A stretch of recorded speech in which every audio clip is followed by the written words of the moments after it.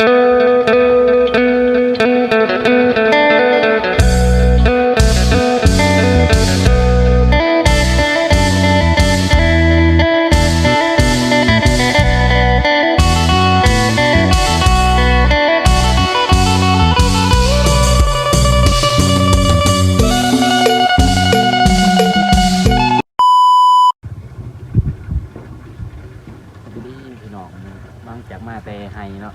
อยากให้ป้ามึงสวนลังบาทมาโคตรพักกระหล่ำเดี่ยวเนาะเดี๋ยวใหญ่ครับมันสวนพักไปยาเดี๋ยว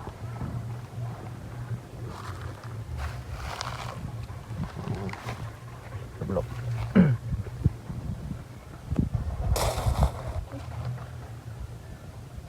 นี่เดี๋ยวมาเพชรพี่น้อง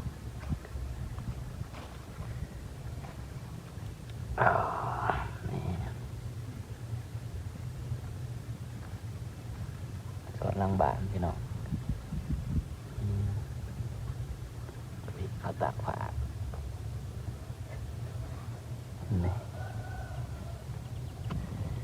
นี่กับพักพังไทยคือพักยังวะตัวนี้กัดข้าวนะตัวนี้เนาะพังไทยคือเดี๋ยวนะกับพักสู้หรอพักสู้วันนี้คือวันนี้กับเสียไปปลูกให้ตัวนั้นแหละพี่น้องปลูกให้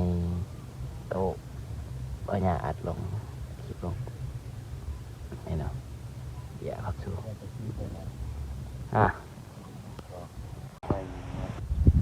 เขาไม่เคยเนาะ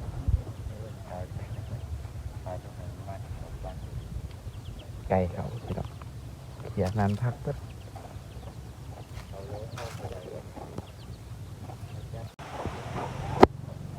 กดพี่น้องแล้วก็ให้เขาพี่น้องโอ้กระมือกันพี่น้องเปียกเขาครับให้ครับพี่น้อง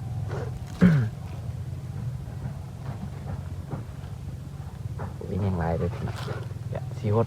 พักกระลำนะพี่น้องเป็นรถเบียร์นะเบียร์บ้องน้ำพี่น้องเลย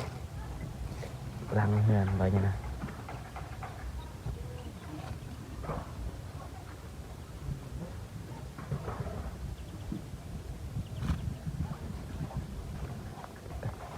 อยากกระต่ายพี่น้อง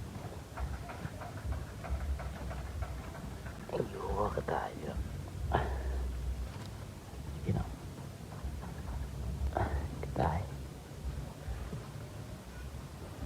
ไม่อยากจะเที่ยวปาก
ลายอย่างพี่น้องเลย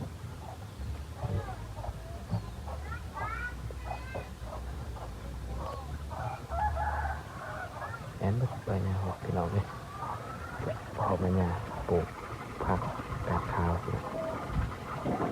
น้องเลย